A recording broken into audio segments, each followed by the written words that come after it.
The following podcast has been rated PGN. Parental guidance is neglected. Boy, it's been a long time since we've had a little father-son chat. I am your father. Father, if you can hear me, I failed. Don't let your mother smell that beer on your breath. She'll take it out on me. I'm here with my dad. I know what you're gonna say, son. And you're right. You're right. Who is your daddy and what does he do? I've abandoned my boy! Hey everybody, welcome to the PGN podcast. I am Regan Burns, and this is Jackson Burns, who happens to be my my offspring from my seed. This is our flagship episode, right, Jackson? This is the flagship. Okay, I'm going to tell everybody right off the bat. I'm already incredibly unhappy with my lighting. I'm probably going to be playing with it the entire time. Jackson and I have been technically trying to work out all the glitches. I feel like I'm really shiny there, Jackson. Look at this point, it's whatever you want to be. I know. We tried to. For those just watching on the YouTube channel, you can watch on the YouTube channel. Am I correct, Jackson? Yeah, you can watch on the YouTube channel. On the YouTube channel. For those watching, I am obviously in a different area than my son. I'm obviously in your bedroom. He's recording from my AKA bedroom. My new office. My son Jackson is he's away at school. He is studying film, and I am keeping down the fort here at home. For those who need, let's give a little back history for the three people who are listening, Jackson, who don't know us already. Okay. Yeah. I am a very old veteran of the industry and a huge fan of film. A lot of people will know me from hawking a lot of products on television and really, really bad guest appearances on horrible shows and some improv here and there. And then would it be safe to say, Jackson, that I was the first one to kind of expose you to film? That would be probably the safe bet. Yeah. Like sometimes it was a good thing. Like I look back and I go, hey, I sat him down and I made him watch The Godfather. But then I also like remember I sat you down and I also made you watch every Die Hard film, which is really something. Oh, we did. we did do that. We did do that. There was a couple of moments where we just sat down and got through an entire franchise. Yes. Which was just not. We did Rocky too, and at some point, I don't even think we got to the last one. I think. Because I think we. Yeah. Did we watch? I have not seen the last Rocky movie. Did we watch? We didn't watch the one where it was just a street fight at the end, did we? That was. No, we didn't. I think that was 5. Yeah, that's the one where he fights. I know. Yeah, he fights Tommy Morrison in the street. There's not even a boxing match at the end. I don't think even as a father I put you through that, which of course brings up. You didn't. I think Clubber Lane was the last. Clubber Lane is the. We only no. We no. We saw Dolph Lundgren. We saw Russia. There's no way. No, we did. No, we did. We saw Russia. Right. And we saw Mr. T. Mr. T was 3. Dolph Lundgren was 4. We skipped. Oh, that was 4? That was 4. We skipped 5 because that was the street fight with Tommy Morrison. And then I feel like there was then there was Rocky Balboa. I don't know if I showed you. That's when he was a really old man in the ring. Definitely did not see that.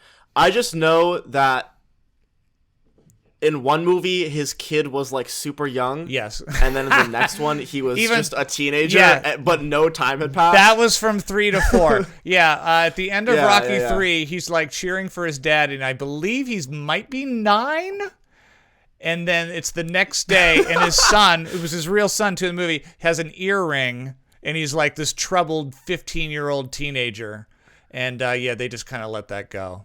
And they have that really awkward scene where he's drawing a picture of his French teacher naked, and Rocky's like, "Oh, it's just looking pretty good, huh?" I don't think I ever exposed you. Did you do the Creeds? Have you jumped on the Creed 1 or the Creed 2? Did we do the... I saw the first one. I did not see the second one. The second one's not so good. I think they're doing it. Yeah, I heard it wasn't the best. I think they're doing a third, too. Anyways, this is kind of our, I don't know, what are we doing? This is really Well, hold on. You got to introduce yourself. I feel like I need to do Oh, yeah, go ahead. This will probably take about 10 minutes, by the way. I'm going to get something to drink while you are. Wow. Wow. So I'm Jackson. That's my dad, obviously. I'm going to film school right now. I also run my own YouTube channel, and I co-host another podcast, the Good Enough Podcast. Oh, that's I'm sure right. There's probably a little bit of overlap. Yeah. Is your audio good? I'm already nervous about audio. I feel like you're a little echoey. I think my audio is good. If I'm a little echoey, it's because of Discord, probably. Oh, really? But by the time we put all this together, see, you're a podcast veteran. I'm actually a podcast veteran. I had a podcast for a couple of years called Critically Yours, but I didn't do any of this technical stuff. So I'm like terrified that we're going to talk. I mean, and let's be honest, this conversation is going to be gold. We won't be able to. Be able to reproduce it. So I'm gonna. This is a one shot until we're like 4 or 5 years into this, and we have like a whole crew of technicians who are doing it for us. I'm gonna be extremely nervous that we just talked for, and I'm telling you people right now, this is probably going to be a 3.5 hour podcast. This is like. Yeah, no, this is at least feature length. Joe Rogan doesn't have anything on us. You think he rambles? Oh no, no, we're gonna ramble and ramble on. I'm gonna be, and I'm already upset about my lighting. I'm going down now. How about there? So yeah, I'm in his bedroom. We're gonna have to figure out what to do when you come home. When you come home for breaks, do you think we should do the podcast in the same room with one camera, or do you think like I should go into a bathroom or something and we should be like, hey, look at us, we're across the country? Or that's what I was thinking, because I don't know what camera I would use to record it, because any camera that I would have usually shuts off after 30 minutes of recording, and my iPhone probably doesn't have enough space to record like an hour and a half of content straight. Yeah. So that's a bridge we'll have to cross when we get there. We have a little. I'm gonna be stressing about all this. I'm gonna be stressing about stressing about my lighting every week. I'm gonna be stressing about whether we're recording or not. I'm gonna be stressing about themes. You know how important themes are to me. What do I say to you every week when you do your Good Enough podcast? Every week when I record the Good Enough podcast, my dad always asks me, what's the theme for the week? But there never is a theme, except for the one award show that we did. There was a theme. That was the only theme you had. That and then like we did a thing for the holiday episodes. There's like a loose holiday theme. Right. You're already having more fun on this podcast though than you have in your entire run on the other one. Am I correct in saying that? Oh yeah, no, yeah. The Luke and Jake are dead to me. This is the new thing. Yeah. 100%. Do you feel like our backdrops are too? I feel like they're very busy. There's a lot going on. They are very busy and also really similar. Yeah, well, which is good because it's on theme. Is it weird? Yeah, that's bringing true. It back. That's true. Is it weird that your dorm room, and can I say you're in your dorm room? Is it weird that your dorm room looks almost identical to your room at home? It is a little bit weird, but I think. I feel like while you're gone, I should decorate this room more to my generation, because that's what we're talking about here. You're free to do so, and if honestly, if you want to move posters around, because all the it's funny because all of my like older stuff, my older generation music stuff is on the other side of the wall. You can't see, but he's got Lennon, he's got the Eagles, he's got ELO, he's got the Beatles up on the wall, but of course all you see is Tyler the Creator and some other stuff that, I'd be honest with you, I don't even know what it is. That's fair. A Stranger Thing. At what point, Jackson, do you retire? I've been trying to monitor you over the years. You're not a big poster retire guy. Like You don't go like, it's time to get rid of the Stranger Things poster because now I'm into Ozark. Like, and by the way, why would you ever have a poster of Ozark up? I don't know where that reference came Ozark, from. that's such a... I don't know where I got that.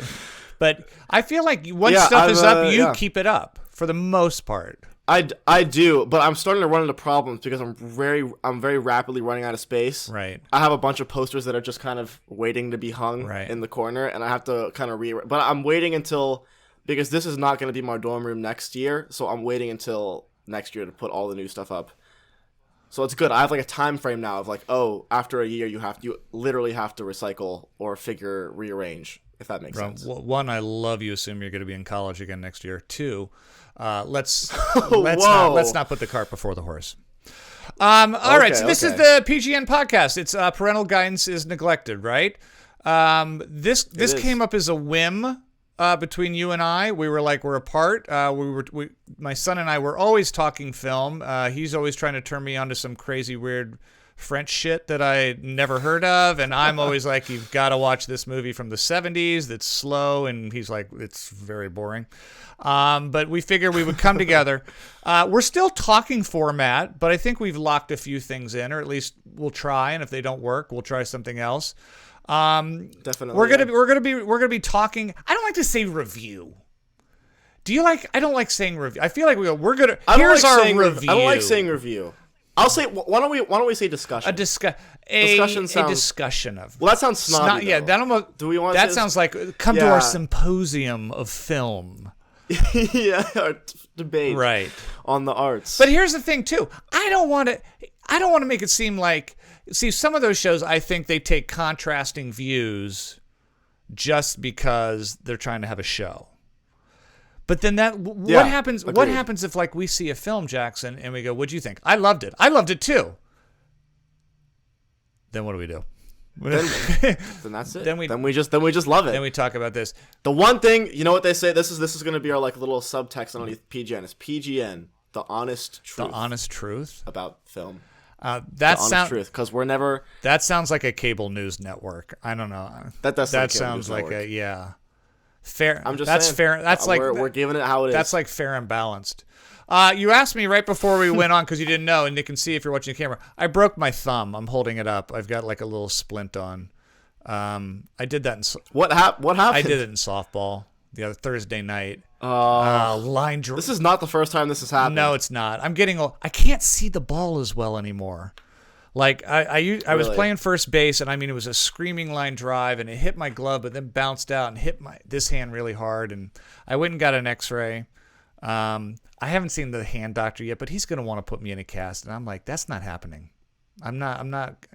I need. You're not doing it. You're not a cast guy. No, I need to be able to take this. I can't wear a cast not for a thumb. A wrist, yes, not for a thumb. Did you break anything when you were little? I don't remember. I wasn't that involved with your childhood. I broke my wrist on the skateboard, that electric skateboard. Oh yeah, and I think we told you were gonna break your wrist like almost when you got it. We're like, please be careful, you're gonna break your wrist. And like, I didn't even get it. It was even my skateboard. It was someone else's. It was it was a remote controlled skateboard that one of my friends had, and I was fine the whole day. We were heading back to the house, and he was like, the remote has 3 settings. Mm. It's slow, medium, and fast. And slow, medium, and dumbass. And dumbass, exactly. And I was like, I can handle fast, okay? I can handle fast. So I'm going, and way off in the distance is a car coming. So I was like, okay, I'll slow down. And if this is the remote, it's like a little dial. I had it all the way up. I just went like that, and the skateboard just completely stopped, and I kept going, and I broke my wrist. When that happened, Jackson, was I scared and nervous, or was I the kind of dad who was like, did I do it and I told you so? What kind of dad was I when that happened? You did a bit of an I told you so. I did. I think. But I didn't see you until I got home from the doctor's office because mom picked me up from there. Then we went to go get it checked. Then I came home and you were like, it happened, should have been careful. And I was like, yeah, well. All right, now your audio is cutting in and out on my end. Is that do we need to stop? That's okay. The audio is gonna be. I'm recording on my end, so it should all be. The audio is just anything glitchy that's happening is just through Discord. Right. By the way, my video might get a little glitchy. I'm gonna get a webcam. It's just my laptop is a little bit whack. Okay. That's all I gotta say. All right, again, I'm gonna be nervous about it. All right, but not to get off. Not to get off topic. Overall, growing up, was I a very reactionary dad? Did I immediately go to damn it, I told you not to go into the lake, or when stuff would happen, or I told you so? You would have kind of a reaction, but it was more of just like because of the implications of the injury. It was never because of the injury. It was just like, oh, you broke your wrist, like you're gonna be out of water polo for a couple of months. Right. You're an idiot. Like that kind of thing, where it was like, it was never, I'm upset because you're injured. It was more of just, I'm upset. I didn't care about your pain. That was irrelevant. It was it's more about your performance on the league and whether I could brag about you and post photos of you. Yeah. It was more of just like, how can you use me to your advantage? I've now, just to mark it, I've adjusted my light, I think 15 times in the first 10 minutes of this. I'm just, the sun is coming, and we record this, by the way, guys, at 3 a.m., just in case you were wondering. This is see, look how dark I got. See how dark? So I just have to settle. Yeah, we'll find a fix for it. We're gonna have to workshop this. Anyway, so I was so this is Jackson. You told me there's other like father-son podcasts out there that you've heard of. What are they like? Have you listened to any of them? What can we do to set ourselves apart? I haven't.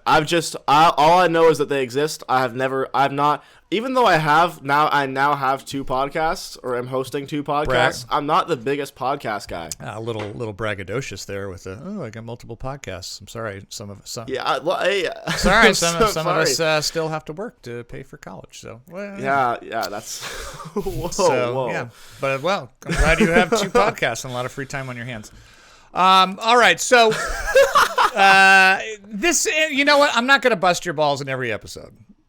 It's gonna happen. No, I know. I know. It is gonna happen. It's gonna happen. It's just what it is.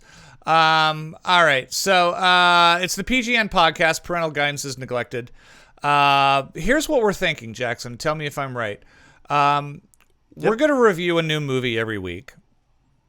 We're each gonna make sure we see new, as in meaning it. It just came out new, not as new to the podcast. Yeah, like a brand new release that weekend. I don't know. Review, discuss, shoot it up the flagpole, see if anyone salutes. We're going. We're going to communicate about a new film. That we're gonna make sure we do.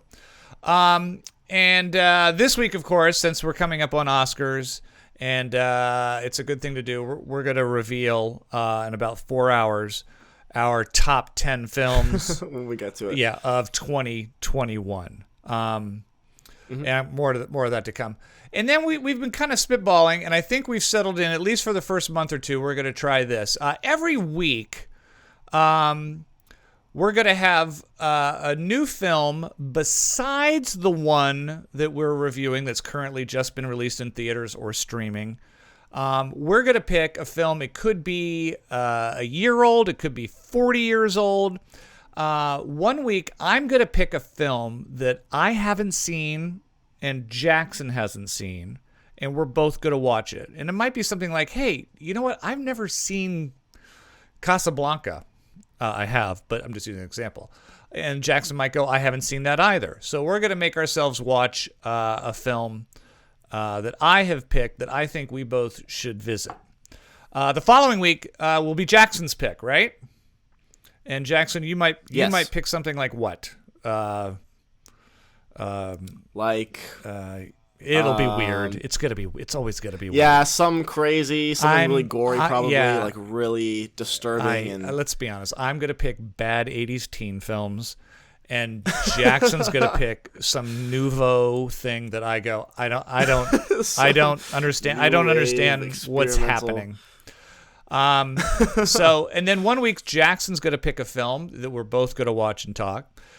Now, the third week of the month, we're gonna turn to you guys. In fact, we're gonna turn to you guys, our 4 listeners, the third and fourth week.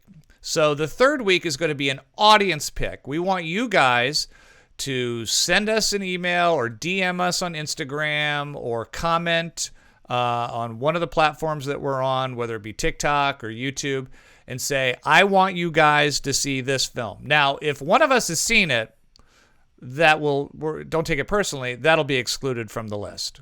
So if they're like, you guys, there's this film, you've got to check it out. It came out in 1972 and no one ever talks about it. And if we haven't seen it, or it might be a classic, it might be, hey, have you guys seen this? It might go, no, we never did. And I think it's safe to say if you pick any period piece where there's people going, ooh, Reginald, we probably haven't seen it. So if you want us to watch Merchant Ivory movies every week with Anthony Hopkins and his unrequited love, then you feel free. But pick a film. And what we're going to do also for the 4th week is we're going to go to you guys again. And this is what I think right now we're just spitballing. We're calling our Clockwork Orange movie. Now, one of the most iconic movie scenes of all time from the movie Clockwork Orange, Stanley Kubrick movie, is when they're forcing Malcolm McDowell's eyes open to watch all these horrific images go across screens. So what we're asking you is to give us your Clockwork Orange submission. What is a movie so horrible, so bad, that you want to force both me and Jackson to watch? And again, as long as neither one of us have seen it, we will make ourselves see it. And of course, it has to be available. If you pick something that we can't find on streaming or on demand, then we can't. But we will select a film and we will force ourselves to watch it and we will talk about it and we'll be open. Maybe we will love it. Who knows? Yeah. So is that like know. a teaser? Anything is that like can a happen. teaser of what's coming up on our... Definitely. So just make sure if you're watching us right now and, put in the comments, or you can DM us on Instagram, TikTok, whatever else we're on. I think that's it. But DM us and comment when a good movie that you recommend both of us watch for week 3, and then a terrible Clockwork Orange movie that you're going to force us to watch out of the, badness of your heart. And we're not saying Clockwork Orange is a bad movie, but we're calling it the Clockwork Orange movie because, you're forcing us, much like Kubrick had Malcolm McDowell watch horrible images. Exactly. By the way, did you like Clockwork Orange, Jackson? Liked it, didn't love it. Yeah. I feel like I might like it again after watching it a second time, but I don't know. What did you think? It's Kubrick's very hit and miss for me. See, now we're getting into our snobby film talk. It won't always be like this, but who knows? It could be. I did not care. I did not care for Clockwork Orange. In fact, I don't really care for most Kubrick films. I know, but yeah, I know you love The Shining. I love The Shining. I love Full Metal Jacket. That's kind of where it ends. I can tolerate Eyes Wide Shut. Yeah. Well, my hottest film take is that I hate 2001. Yeah, 2000. Oh, I agree with you on that. But I told you, I remember when you were going to watch it. You're like, I should watch 2001. I said, you're going to hate it. And you're like, yeah, but I know, but everyone says I said, you're still going to hate it. Yeah. So you're going to, that's another thing. Okay, I got to adjust my lighting. Sun's coming. There you go. That's better. There we I'm go. A little pink. I'm a little pinkish. I got a little sun today. All right. I'll call it correct in post. Yeah. So I think that covers it. But you know what? Who knows? If this all sucks, next month we might go, we're going to talk about 70s blaxploitation films. I don't know. Who knows what we're going to do? Yeah. This could go anywhere and everywhere. So yeah, absolutely. Be open to ideas, I guess is what I'm saying. Absolutely. So it's the PGN podcast, Parental Guidance is Neglected. I'm Regan Burns. This is Jackson Burns, my son. Jackson, do you want to say your age? Do you want to reveal your age? I am 19 years old. 19 years old, and I am 27. Soon to be 20. You're going to be 20, that's right. Wow. Yeah. It's not, yeah. No, I'm 50. Put that in your pipe and smoke it. How dare you? I'm 53. 53. So we'll see what crosses generations and not. This week, we're starting it off. Jackson and I, everyone's already talking about it online. As you knew they would, but they're talking about it in that annoying spoiler way. So we have to, that's another thing, Jackson. How are we going to, we're going to be spoiler-free discussions, or are we going to go, you know what, screw you. If you haven't seen this big film within the first 2 days, what are your thoughts on spoilers? Question. I feel like we can't. I will say we should try to stay away from it, but if you can't avoid it, just say, like, spoiler warning, I'm about to say something about the movie that is, like, what do you think? I think, here's the thing. Here's the thing, Jackson. When you say spoiler warning and someone goes, oh, they're going to talk about it, I don't want to hear it, they're going to turn us off, and they're not going to come back. So if I said right now, true. hey, spoiler true. warning for the Batman, everyone goes, well, I'm done with episode 1 of PGN because they're talking about it. But there's things that I want to talk about that I can't, that are spoiler worthy that I have to mention because it affected my view of the movie. You are a veteran podcaster. You need to train yourself to discuss a film without giving away too much. That's so hard to do because I know because then you come to that podcast where you go, hey, Dad, you know that scene where he does that thing and that thing happens, and then people are like, I don't. This means nothing to me. I think we should try and see if we can discuss probably what is the first big film of the year. Yeah, 100%. Relatively spoiler free. Okay, I can do my best. I can do my best. We can try that. All right. First off, I don't know about you, we're not going to get political on this. I'm just telling you, this was the weirdest thing for me tomorrow. Went to see Batman in the theater. Very few masks. Masks are off, at least in the theater I saw. What was your situation? Or was it still masks were very much more prevalent. It was still very much so masky. But I mean, once I sat down, I was eating food, so I just took it off and then left it off for the rest of the. I'm triple vax, so I'm comfortable with having my mask off in a space like that. Right, as am I. Yeah, no. So I walked in and they were like, I was very polite. Should I have a mask on? And they were like, completely up to you. Most of the staff behind the concessions, no masks. So I think there was a few people still wearing them.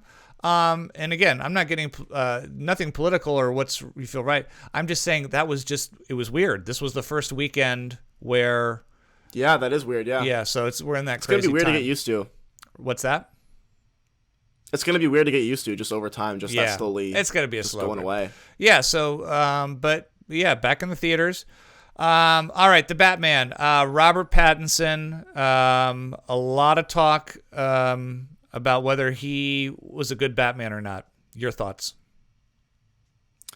I actually think he did a good job. Do I think he's the best rendition of the Batman? I don't think so. I think that Christian Bale is still going to forever be Batman in my heart. Right. But I don't You think... missed the voice. You have the voice. Yeah, I missed that.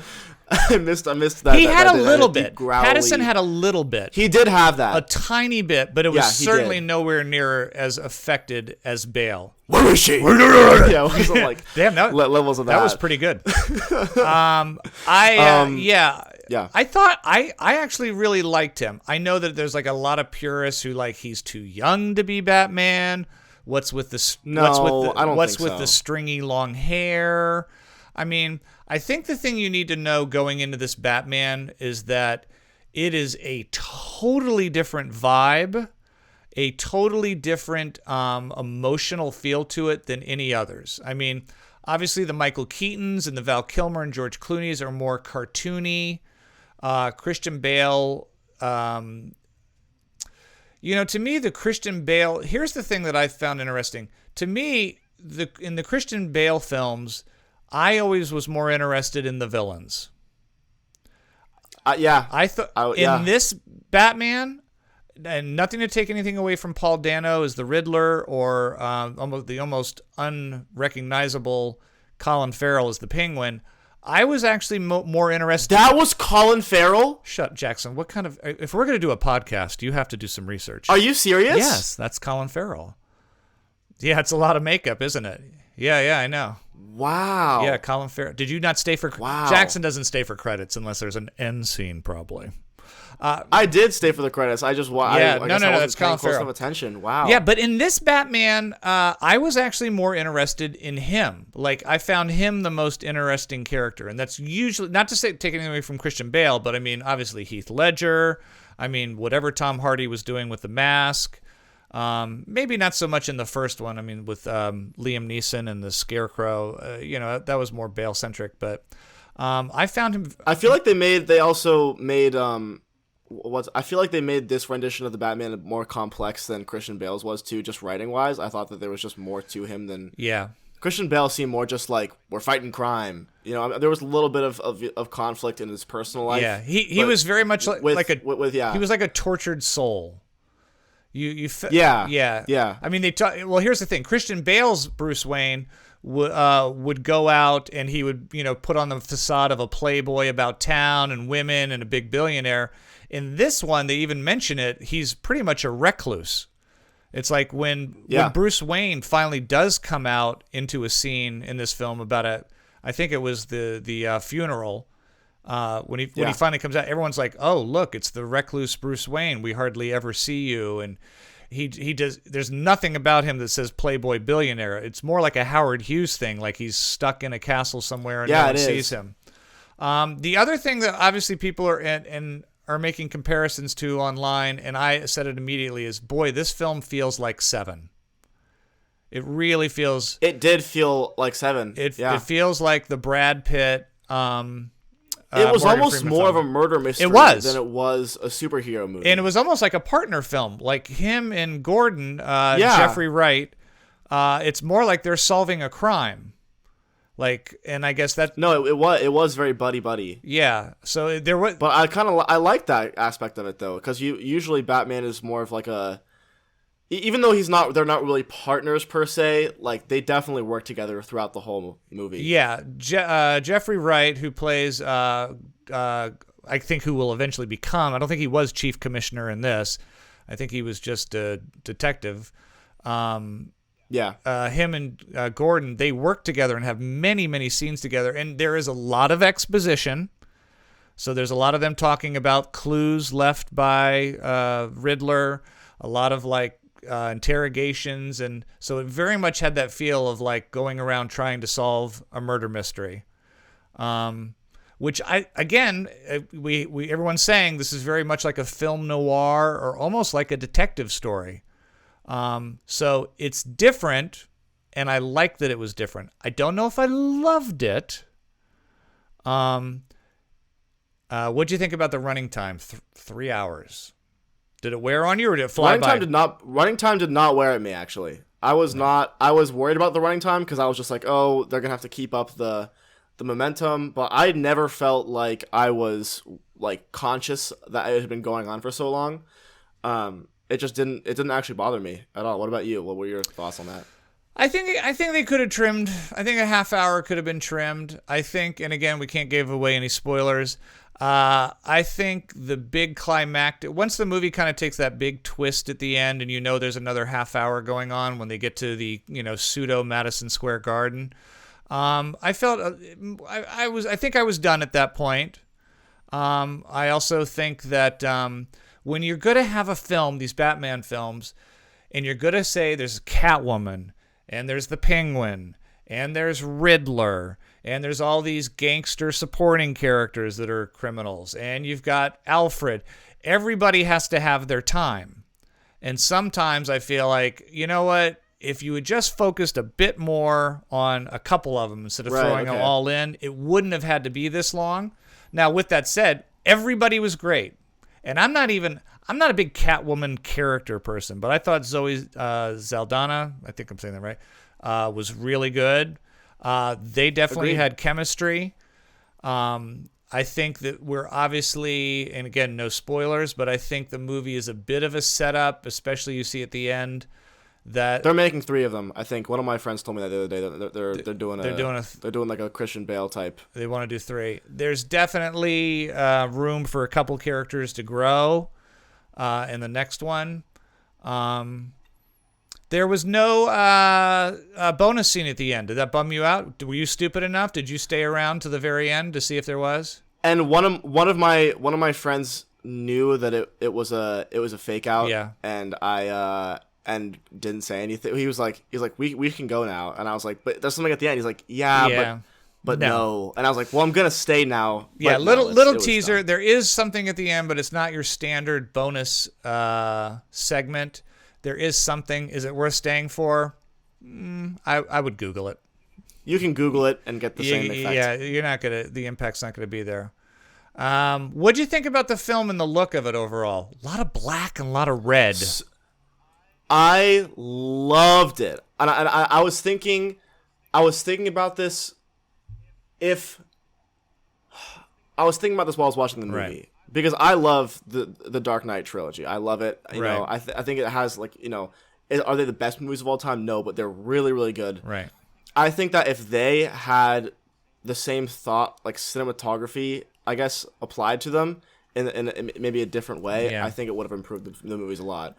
I love the whole look, though. It was so. All of the shots where they were on the roof and they were overlooking the city were just gorgeous. Yeah.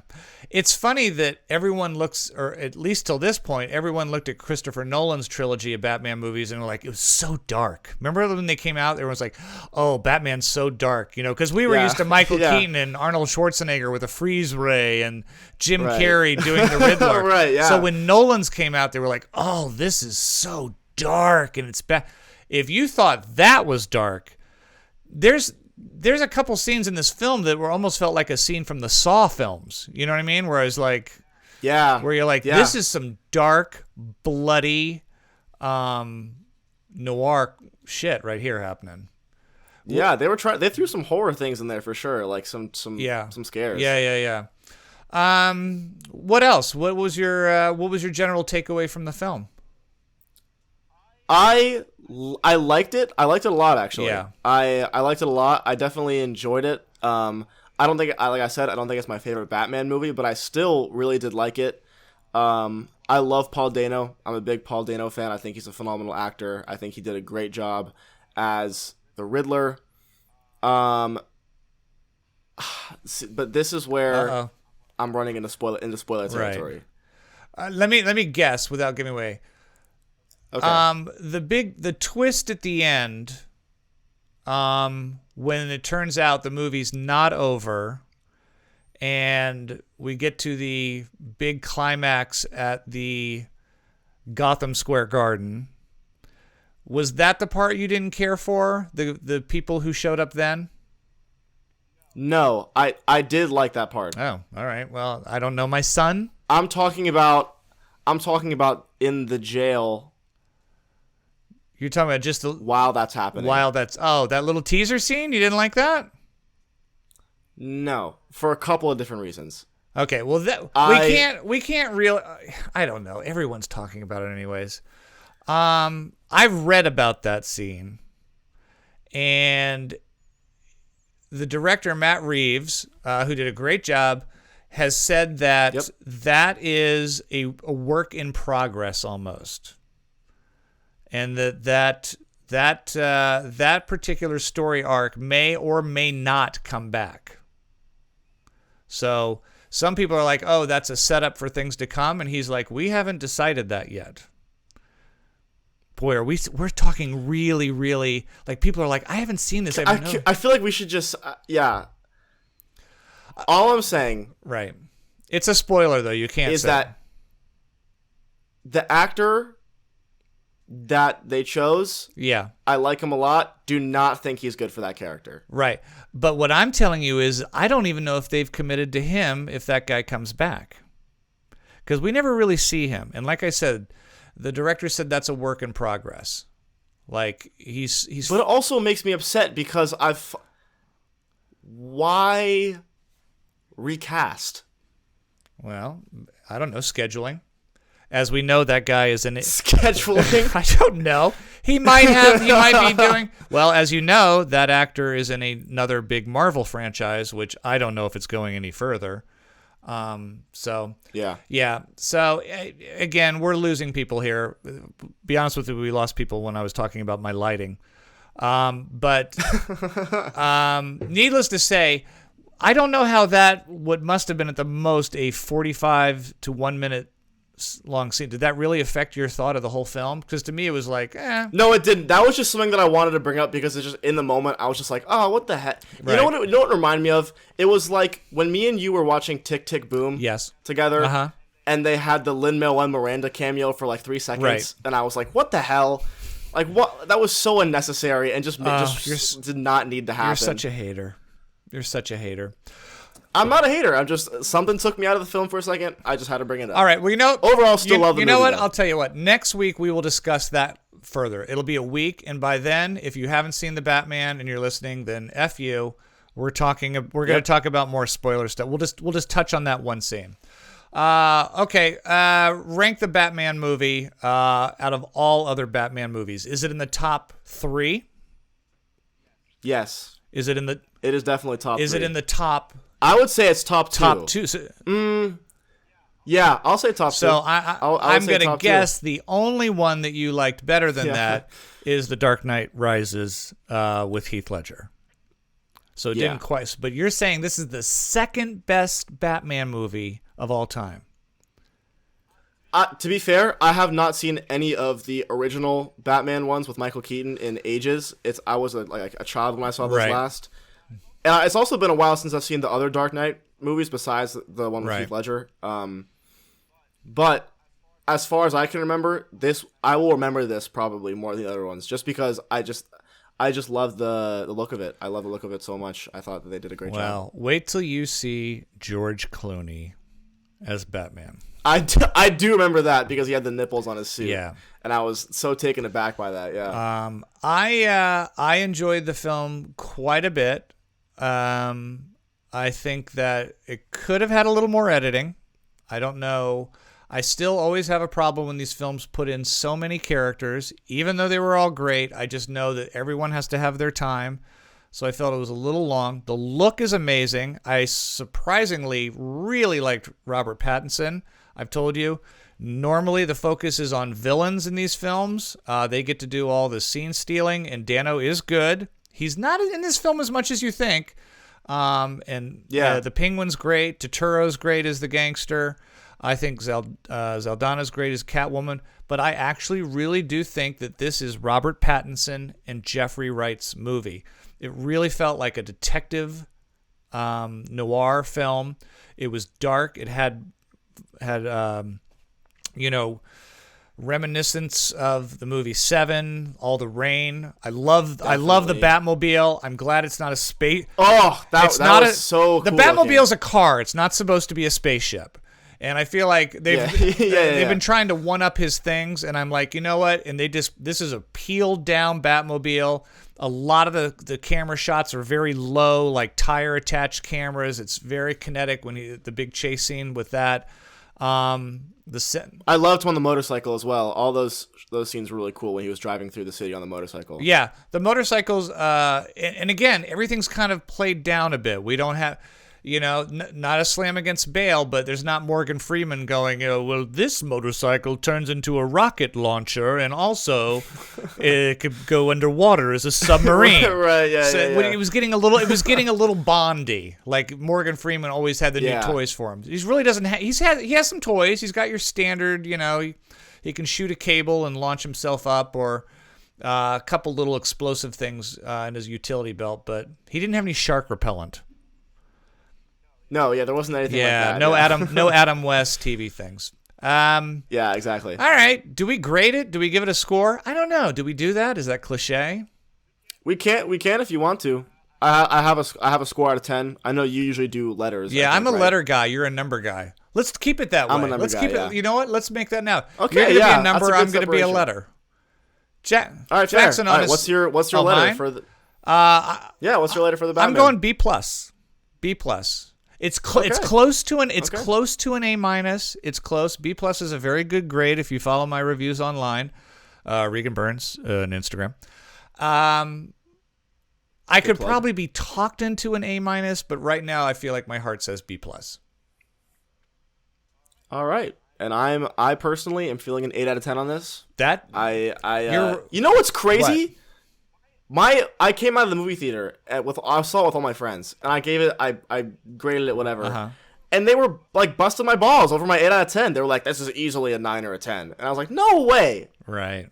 I'm sorry, but like that, an 8 out of 10 is a pretty damn good score if I say so myself. It's a good movie. I don't think, Jackson. What do you think about this? I don't think it's good to grade a film right after you see it. I think you have to let it percolate for like at least a few hours, if not not a day. And see, like, does it stick with me, or am I like, I haven't thought about it once? I always do grade things the second that I see them, just because I usually do stick with how I feel directly after. But I'm always open to adjusting. Like if I wake up the next morning and I'm like, oh, I was completely wrong. Yeah. Then I'll just change it. You're a big enough. You're a big enough man to do that. I'm a big enough man to admit when I'm wrong. And who taught you? Who taught you how to do that? Oh, my mother. Yeah, easily my mother. Naughty. Yeah. Wow. 100%. Yeah. Okay, so that's the Batman, everybody. That's what we're doing. We're reviewing a new movie for you every week. I guess we're calling it review, right, Jackson? I don't know. I guess that's the way you say it. I feel like, yeah. Mm-hmm. All right, everybody. Since we don't have a Regan pick or a Jackson pick or a Clockwork Orange or an audience pick this week, we also Or should I announce my pick for next week just so people have it? Yeah, you want to do that now in case they don't make it to the end? Yeah, why not? Okay, let's just do it now. So we're going to start with Jackson's pick. First off, next week we're going to. There's nothing opening theatrically next week, which is smart. I think the studios are staying away from the Batman, which is going to rule for at least a couple weeks. So we look to see what was opening or at least starting on streaming. So our new release next week will be the Ryan Reynolds, because that guy doesn't work enough. The new Ryan Reynolds movie, The Adam Project. It's going to be premiering on Netflix next. Have you seen the trailer for it, by the way, buddy? I don't think so, no. I actually haven't. They didn't play it in the theater. Well, here's a shock. Ryan Reynolds plays kind of a snarky, fast-talking, wisecracking guy. What? Yeah, I know. No way. I know. Oh, crap. But it looks like it's some kind of sci-fi time travel thing that involves, I think, a younger version of himself visiting the current version. Kind of like this podcast. You are the younger version of me. Whoa, that's crazy. Just without as many girlfriends. And... so we're going to review the Adam Project, which will be available on Netflix starting next Friday. And then Jackson, what is your pick? What am I watching this week? And you for the first time. Okay. And me for the first time. This is a movie that neither of us have seen, to remind everybody. So there has been a lot of talk recently about Robert Eggers, I believe. Correct? Is that how you say his name? I think so. Yeah. He directed, because he has a new movie coming out soon. Looks great. Trailer looks amazing. But neither of us, we both went and saw... Did he direct The Lighthouse? Am I crazy? You're breaking up on my end, so... Oh, okay. Did he direct The Lighthouse? Robert Eggers, I believe? He might have, yeah. Let me get it. Hold on a second. Let me get our staff on that. Yeah. Let's get our... let me get our... Yeah. Our staff. So we need a Jamie. We need a Joe Rogan Jamie. Yeah, apparently we're going to be doing whiskey shots like him by the end of this too. Yeah. So go ahead. What is the film where? Anyways, the film is The Witch, which neither of us have seen.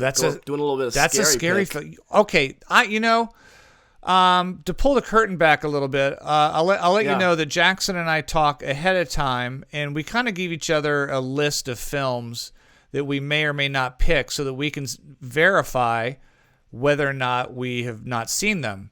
And when I saw that The Witch was one of the ones you were considering, I was very shocked because, pardon my French, you've always been a bit of a pussy when it comes to scary films. No, I am. Yeah, you are. So I was very surprised you want to watch a scary film. Do you need me to come down there and hold your hand when we do? Huh? Wow. He has a new movie on the way. Uh-huh. I've loved his stuff in the past. He did direct The Lighthouse, I just by the feel way. like, yeah, which I love. The Lighthouse, we both saw it together, and I loved it. I like his directing style a lot, so I just thought I might as well, before his new movie comes out, give it a watch.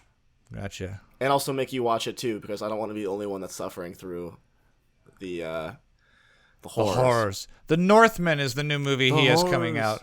The Northman, that's what it is, yeah. Alexander Skarsgård. That guy's in everything. Are we tired of him yet? He is in everything. I'm getting a little tired of him. He is in everything. I might be a little bit tired of Alexander Skarsgård, to be honest. Yeah, Nicole Kidman's in it. Ethan Hawke. I like Ethan Hawke. I sat behind Ethan Hawke in a movie theater in New York like 30 years ago. Do you remember what the movie was? Yeah, it was called Midnight Clear. He was in it. That's what weird. It was weird. It was in a theater. That is weird. It was Ethan Hawke and Frank Whaley, who's also in the film, the two of them, and they sat together and they watched themselves in this movie, A Midnight Clear. And it was a very empty theater, and I was like,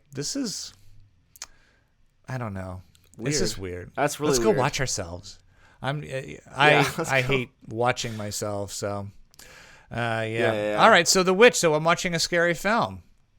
I like that. We are watching a scary film. All right, well, if you have seen The Witch and you want to give us no spoilers, anything we should be looking for in particular, that is the movie we'll be talking about next week, along with, I believe it's called The Adam Project, the new Ryan Reynolds Netflix movie. So here we go.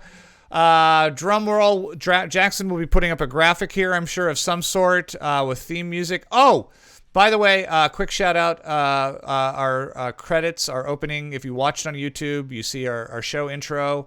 The visuals were done by a buddy of mine named Justin Levine, another film podcaster guy. He did a great job. And then who did the music, Jackson? Jake, my fellow podcast host from the Good Enough Podcast, did the music, and then me and my dad added in all of the audios of the people talking. Dad stuff. Yeah, a little trivia thing. Who can name all the film clips? Look at that. That's a good one. All right, like first that. person to DM or send us an email or contact us with all. We don't. You have to stop telling people to send us emails because we just do not have an email address. First person to fax us. If you could fax us here at KTOR, your home of rock and roll.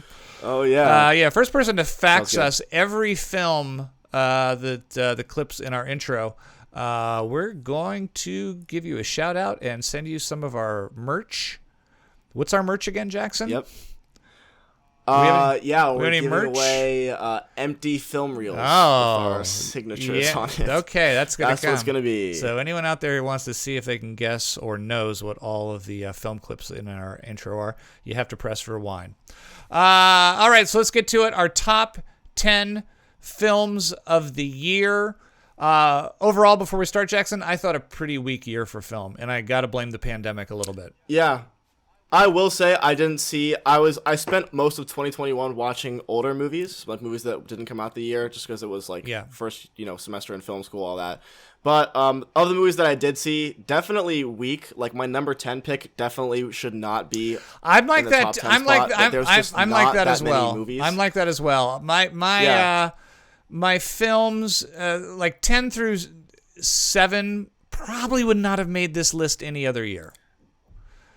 Yeah. I agree. Not to say they're bad films. I'm just like, I guess that is kind of the best film I've seen this year. Well, we're not going to drone on endlessly like we have already. Let's go one at a time. Number 10, and then we'll just give very quick thoughts. My number 10, Jackson. Definitely. My number 10, Jackson. Best films of 2021 was a surprisingly entertaining, ultra-violent, and completely off type for the actor Bob Odenkirk. I really, really enjoyed the movie Nobody, where he played kind of the everyman who ended up being a complete action hero. It was a lot of fun. Number 10 for me. Okay, Nobody. Interesting. Mm-hmm. So I have not seen Nobody actually, but meaning to see that. Mm-hmm. So my number 10 pick, also a bit of a violent, I'll put in quotes, and a bit of a different kind of vibe from this studio in particular. I have The Suicide Squad.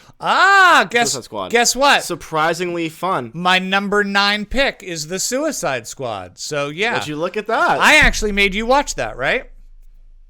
You did. That was over break. And I enjoyed it a lot. It was a really fun movie. Yeah. Loved the characters. Loved just the James Gunn's style. Obviously worked very well in this. Right. I wasn't a huge Guardians fan. I enjoy it. But this one I really liked. And I feel like where Guardians kind of started to go, to the more darker comedic side, this one pushed it all the way, which I like. It was full tilt in. And are you watching Peacemaker on HBO? I'm not. Are you? I'm like 3 episodes in. It's pretty good. John Cena's really pretty okay. Fun. Yeah, it's kind of like a continuation of that the Suicide Squad thing. All right, what's your number 9? Because I just told you right. My number 9 was Suicide Squad. My number 9. Completely shockingly, because I was so wary going into this. I hate musicals. I despise musicals. But there's something about Andrew Garfield that just you have a man crush. Ticked, I guess you could say. Yeah, I'm not afraid to say I got a man crush on Andrew Garfield. My number 9 pick is Tick Tick Boom. Tick Tick Boom, the story of Jonathan Larson. I thought when we watched that, and you and I did watch that together, I thought it was going to be a movie about the making of Rent. But in fact, Tick, Tick, Boom is a musical that he did before Rent. So before Rent, that was surprising for me. Interesting. I'm very proud of you for embracing a musical because I know how hard that is for you. That was a difficult decision to make. I know. You're usually just the characters in that felt very real. Yeah, and I liked. I like some of the music. I'll say it. You're usually very anti-Streisand or anything. Yeah. Yeah. My number 8 is another film that Jackson and I saw together. It's one of those ones that I walked out and I went, I don't know if I loved it, but when I let it percolate, I liked that this guy tried a lot of different things. It's shot beautifully. The music is great. Performances were strong. It's The Last Night in Soho, which was kind of that. Interesting. Yeah, kind of. And we did. I wonder if that'll make an appearance on mine later. I have no idea. That's my number 8. Last Night in Soho. It's worth checking out. Not too many people saw it in the theater. Bit of a murder mystery. Definitely. Bit of a murder mystery film as well. A little time travel type thing, but I liked it. What do you got? Yeah. All right. So my number 8 pick, which in my opinion will likely sweep the Oscars. We have Jane Campion's The Power of the Dog. Wow, you got The Power of Dog at number 8? I got The Power of the Dog at number 8. Yeah, I liked moments of it, but it dragged a little bit too much for me to have it higher on the list. It was a little too much dead space. Right. What did you think about Benedict? What did you think about Benedict Cumberbatch in that? The British guy. He was great. Playing... I loved Benedict Cumberbatch. Did anyone bother? Did anyone bother you in that movie? Did anyone bother me? Like some people say, like the kid bothered them a little bit, even though he's getting lots of accolades, or Jesse Plemons, who's in everything. We're like, no. The people that bothered me were the characters that were supposed to bother me. I guess I would say it was just like the villains of the story. Yeah. Yeah. Power of the Dog. All right, are we at 7? Is that where we are? 10, 9? Yes, we're at 7. Number 7 is a Netflix film for me. I don't believe this got a theatrical release, or if it did, it was very limited. It was a Western, and it was a Western featuring an African-American cast, African-American director, Idris Elba, Regina King. It's The Harder They Fall. This movie was a lot of fun. And I like the fact that it is a Western that had a predominantly African-American cast, but to be honest with you, that's irrelevant. It was just a really good story and a really done Western. And Westerns are tough, man. They're very, very tough. It's real easy to go, be The Unforgiven with Clint Eastwood, and it's real easy to be whatever Adam Sandler does in that Netflix one. There's bad Westerns out there, but the harder they fall, the harder they fall for me. All right, my number 7 pick is not Edgar Wright's best, but still an overall enjoyable movie. Yeah. Last Night in Soho. Making another appearance. Yeah. I definitely a great idea. Could have had a better execution to put it higher on my list, but still a very fun watch. Yeah, we both like Edgar Wright. We saw that one together, and do you think the fact that we saw Edgar talk after the film affected us at all? Just a little spoiler here. My son and I, because I'm a powerful Hollywood presence. Oh yeah, we do get to see a lot of screenings with Q&As afterwards. Do you think that when you see a director talk afterwards, that affects your thoughts on the films a little bit? Because then you hear like, oh, he thought that, or that's what that meant, or I wonder if we're a little tainted having seen him talk afterwards. I like to think that it doesn't, but it might subconsciously, where I'm like, oh, I just weeks later I'll just be thinking, oh yeah, like they did that shot this way, or things like that. It might, honestly, but what's weird? Yeah. What's weird? Here's a little bit of a spoiler alert, because it's not on my list, and you don't have to tell me if it's yours or not. But we did go see a Q&A with huge people afterwards. Jennifer Lawrence and Leonardo DiCaprio and Meryl Streep and Adam McKay. I saw all 4 of them talk after a screening of Don't Look Up. It was really exciting to see all of them there and talking. It affected my feelings on the film none whatsoever. I did not care for it that much. Same. It did not make my list. Right. But so I guess I just made my argument. It doesn't really matter if you see the people talk afterwards or not. Yeah, I guess you're right. I guess maybe it doesn't affect it as much as I thought it did then. Yeah.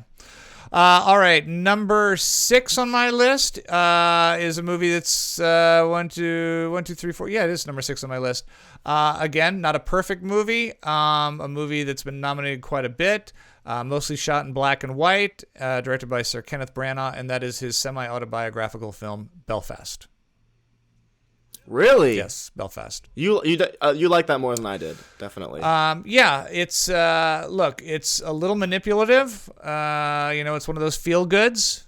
I feel like it's kind of the Green Book of this year. It's that movie that everyone walks out going, "Oh, I feel, what a cute kid and a nice family story." And yeah, I mean, obviously Belfast is blowing up at the time, but it's done in a very much lighthearted way. I enjoy it. I don't like the fact he did some scenes in color. I thought that was a little. And I do think he got in his own way directing. It's over-directed. He does way too much For sure over-directed. Way too much camera trickery. He's got to trust the actors sometimes. Sometimes I'm like, why is the camera moving and doing this right now? But in the year of pandemic, it's still a pretty good film. All right. My number 6 is also not my favorite from this director. Definitely think he's done better, but I still left this feeling good and felt like I had a good time, and that is Wes Anderson's The French Dispatch. Wow, not on my list.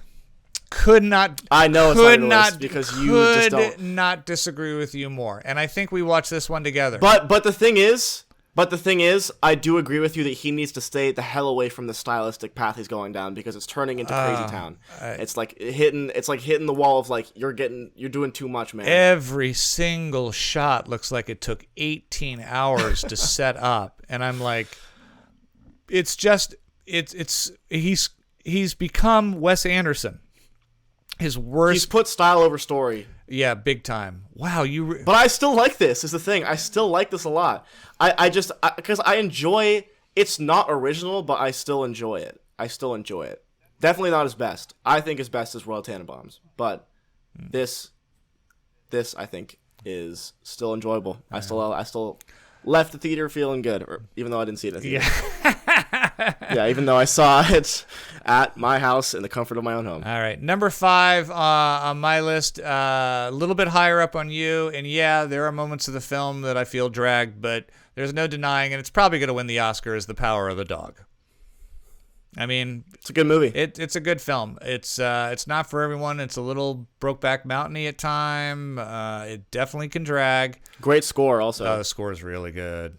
Really, really good. And 100%. even though I saw the twist coming, and I did see the twist coming, it's still... You're good at that kind of stuff. I am very good. I should be a screenwriter. Get on that. You should be a screenwriter. All right. Just do it. What do you got number 5, Stud? Number 5,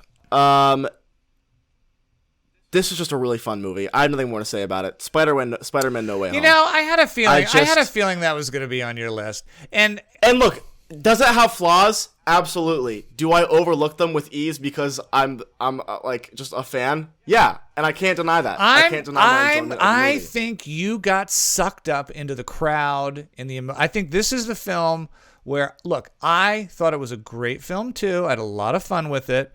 But it's so easy to get sucked up into the cheering when Tobey Maguire, and I don't care if it's a spoiler now because you haven't seen that. When Tobey Maguire and Garfield show up, I mean, you just kind of get sucked into the nostalgia of it. To be fair, you could be totally right because I saw it opening night at the Chinese Theater, and the crowd was electric the whole night. Yes. But I haven't seen it since, and that's all I have to go off of. Right. And I had a great time. I loved it. It felt good to me. The last hour of that film, I think it's like 2.5, is very good. The first hour and a half really drags. That's fair. Number 4 on my list is a film I don't know if I forced you to watch, but I told you have to watch, and I don't know if it made your list or not, but it is a long one. It is a very ethereal film. It is the Japanese film Drive My Car. And when people ask what this movie is about, I always go, if I tell you what it's about, it's going to sound really boring. And they're like, no, tell me what it's about. It's about a theater director who does plays with multilingual actors, and he goes to do a regional theater show, and for insurance reasons, someone has to drive him back and forth from rehearsals, and they're doing a production of The Seagull. And people go, "Wow, well, I gotta see that." Well, That's I'm gonna put that on my list right. immediately. But am I right? That's what the film's about. But no, but it is about technically a what lot that's more than about. that. It's about a lot more than that. It is so well acted. It's beautifully shot. Does it meander? Yes, but it's supposed to. I think it's a meditation film in many ways. I'm not going to get all film criticky because it's so easy to talk about so much symbolism in the film and what's really going on. But Drive My Car is an exceptional piece of filmmaking. Number 4. Absolutely. My number 4 pick, another one that another big blockbuster on my list. I got kind of 2 in a row here. I wish I had seen this movie in IMAX because it was just too damn beautiful to see it on a regular screen, and that is Dune. Denis Villeneuve's Dune. You know, I kept looking at Dune back and forth, and if my list went on, it'd probably sneak in at maybe 11, 12, 13.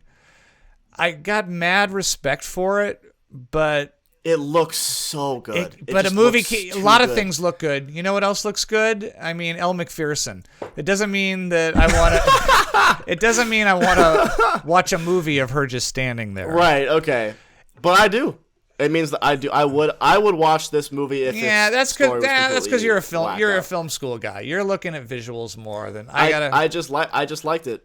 And I didn't mind, honestly. I didn't mind. I don't think the story was the best, but I definitely. Are you pining for the second one?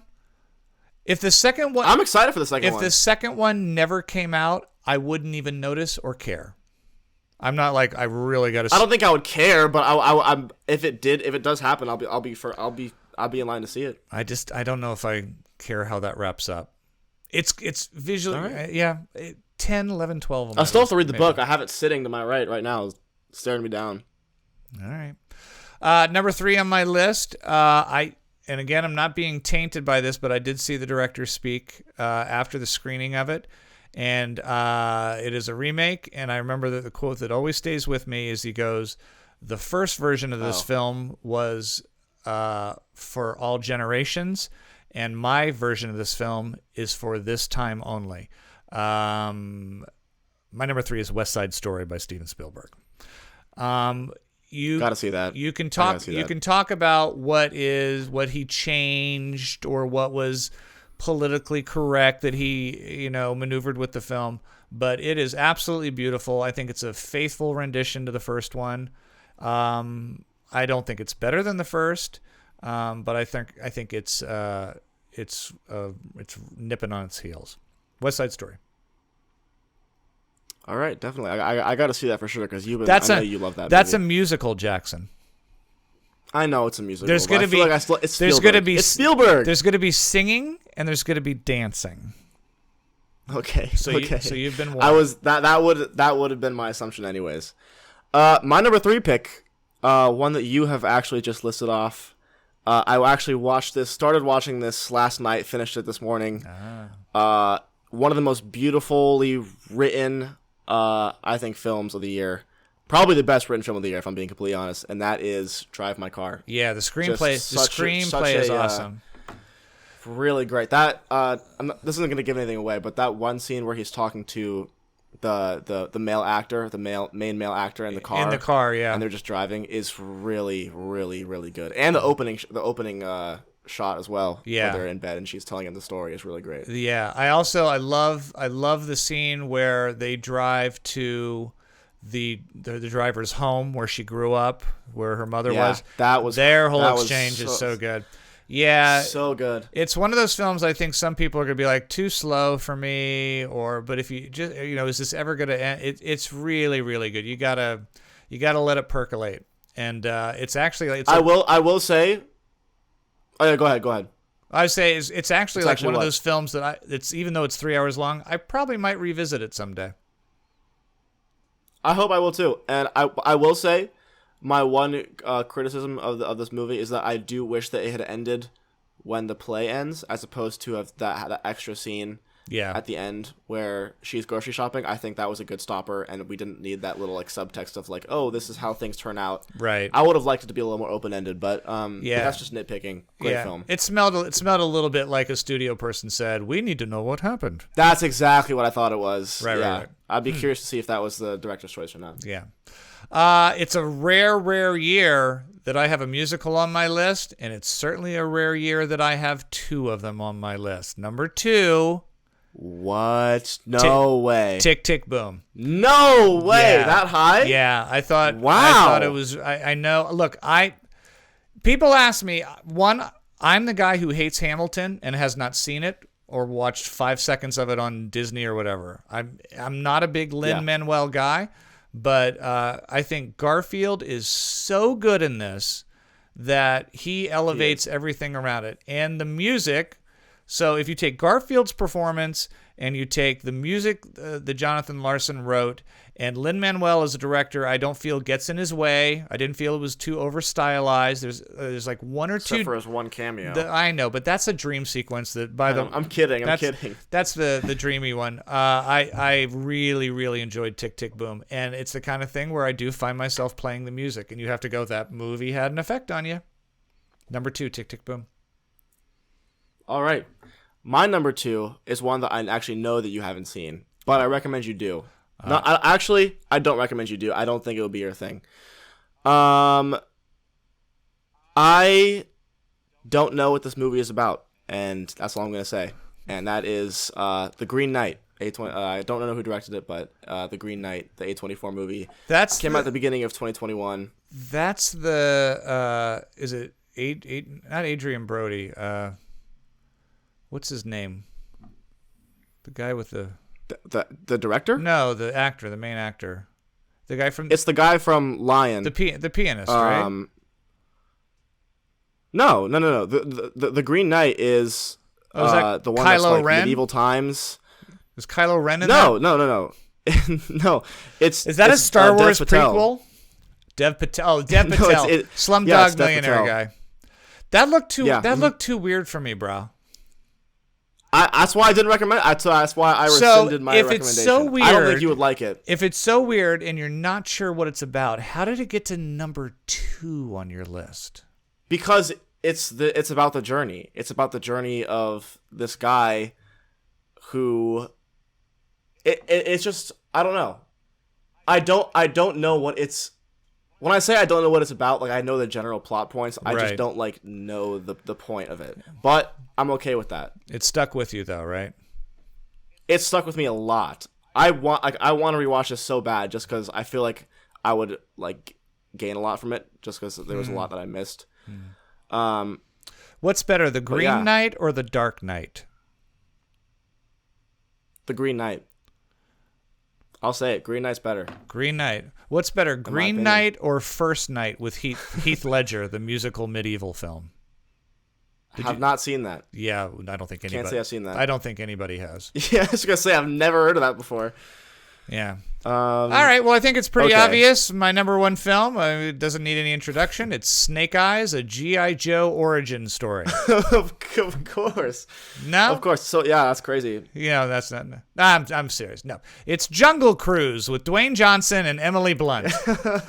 No. I think we both know where this is going. I think we both knew when we saw it, and it's just. It's funny because as I look back, and I know we've both seen it twice now,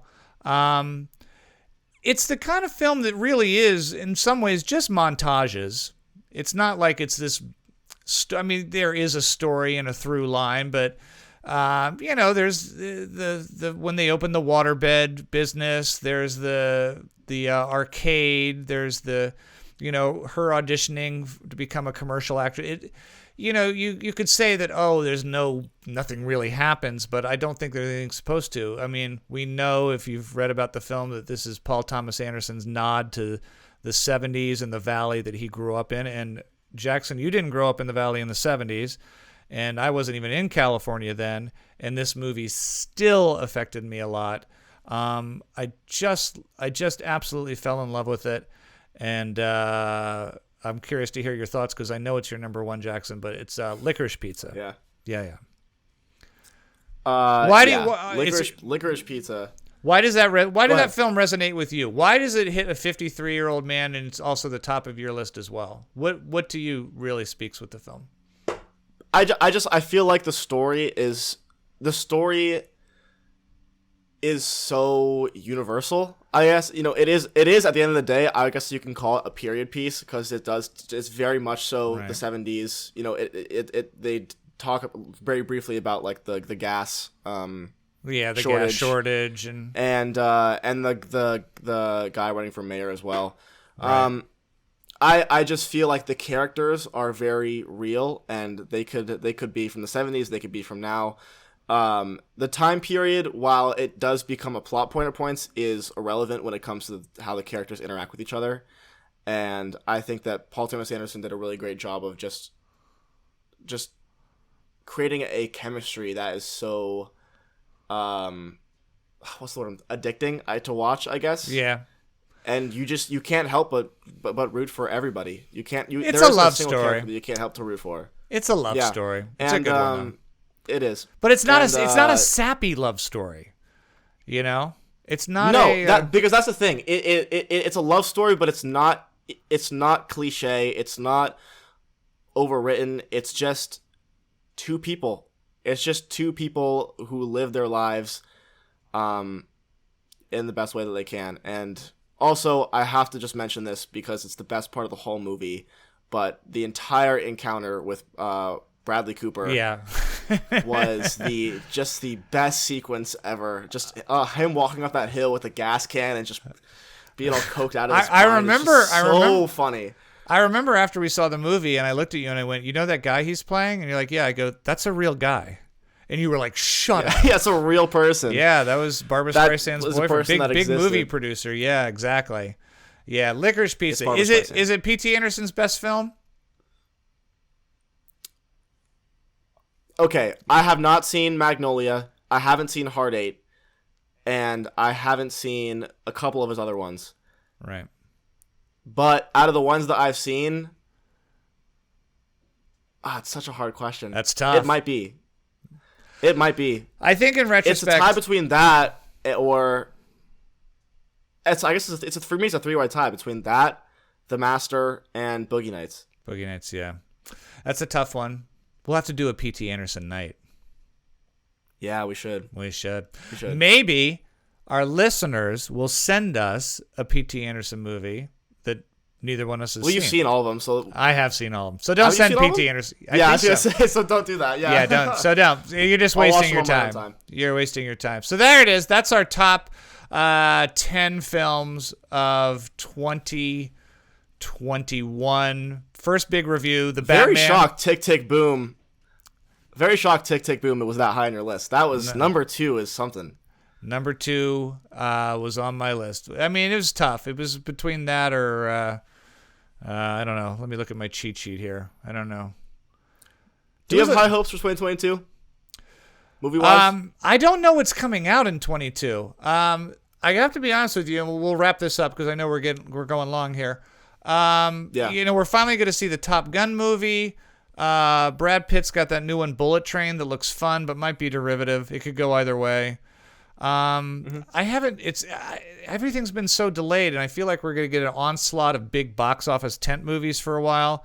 I'm not super excited about anything happening with superheroes. I'll see them, but I mean, Batman was the only one I thought looked really cool and different. I'm a little burnt. Yeah, same. It's like, Doctor Strange is going to go back into a multiverse. Have at it. We'll see I mean, we'll see it. We'll review it. But no, I don't know. I'm glad that I'm going back to the theaters a little more, and this podcast is going to force us to go. And yes. I mean, I obviously got to get out and see Dog right away with Channing Tatum. Looks adorable. Oh, it just looks. Jackson, I don't know if you've seen the trailer. He befriends a pooch. And that. What is he going to do next? What is this guy going to do next? Then it steals your heart. What's sad is I may see that tomorrow at the Directors Guild. Why? I don't know, because I'm bored, and what am I? I have to have something to talk about with you next week. That's fair. All right. So, Jackson, remind everybody where they can find us on the social interweb. Yeah, absolutely. So we're at PGN Podcast pretty much everywhere. Parental Guidance Neglected on YouTube. Parental Guidance Neglected on Spotify as well, or really anywhere you can find audio podcasts. We have an Instagram at PGN Podcast. We have a TikTok at PGN Podcast. And I believe that's it. You can find me at Jackson Burns on Instagram. You can find him at Regan Burns on Instagram. And you can find us... We'll be at Trader Joe's we'll be tomorrow, Trader Joe's. stocking up on nuts and snacks for Jackson, and getting his car oiled, changed. Oh yeah, or something like that. Exactly. All right, so hopefully, if this all goes well, we will see you guys. New episodes launching every Sunday, probably at who knows before we go to bed, depending on how much editing we have to do and lighting adjustments we have to do on me. It'll be up at 12 o'clock. 12 o'clock. Sunday. Oh, look at him. He's the man. You'd think he was a film student or something. Until next time on PGN, I'm Regan Burns. This is... Parental Guidance Neglected. Yeah. All right. I love you like you were my own son, Jackson. I love you too. See you guys next time. Whoa, wait, hold on.